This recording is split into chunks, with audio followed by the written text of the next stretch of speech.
Hello, I'm Jody Wolf, and you're watching Expoz on July 21, 2012. And it's about 2 minutes to midnight in Birmingham, Alabama. And topic: do you remember the Munich Olympics in 1972? Most people do. But let me tell you, there's a group of people led by Deborah Lipstadt trying to get the Olympic Committee to set aside 1 minute of silence at the opening ceremony. Now, the Olympics are 17 days long, held this year in London, and that's 24,480 minutes, despite the fact that petitioners were asking for only 1 minute. It's fairly evident that their efforts have failed. Beyond speculating on why the Olympic Committee has been so steadfast in its refusal, it is worthwhile to reflect on what precisely happened in Munich 40 years ago. But I'm going to take you back a little beyond that one that very few people are aware of. Did you know that the same thing happened in Berlin in 1936? Held under the heavy hand of Nazi the military, the Nazi military. They were the protectors. The Germans wanted these to be happy games. Security would not be in evidence as athletes freely climbed over the chain link fence surrounding Olympic Village when they forgot their ID badges so they could participate in whatever sport they were in. Everything had to be relaxed because of things just like this. Germany had a new face to show the world.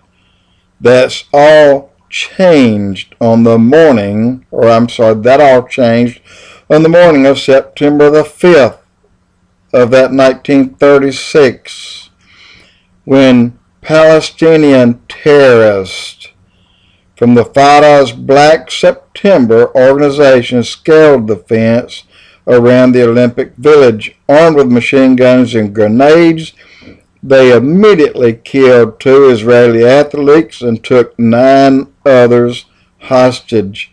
They demanded that Israel release 234 Palestinians and Germany to release the 2 founding members of the Baader Meinhof gang. When the release did not materialize by late afternoon, the terrorists demanded a plane to take them to Egypt. German officials agreed, but planned on an ambush, of course, at the airport. The ambush was completely botched. A team of German police assisted to entrap the terrorists, walking off the jobs as the terrorists were on the way to the airport. There were more terrorists than German snipers, and the snipers could not communicate with each other or their officials in charge. Armored cars, which were ordered to back up, got caught in an hour-long traffic jam around the airport. A gun battle erupted between the German forces and the terrorists on the tarmac. And the terrorists, whom the captors had bound one to another in the helicopter that had brought them to the airport, were caught in the middle. When the terrorists realized they could not escape, they shot the hostages. and then threw a grenade into the helicopters to ensure they were dead. I don't know how many people knew this, and then Munich, 1972.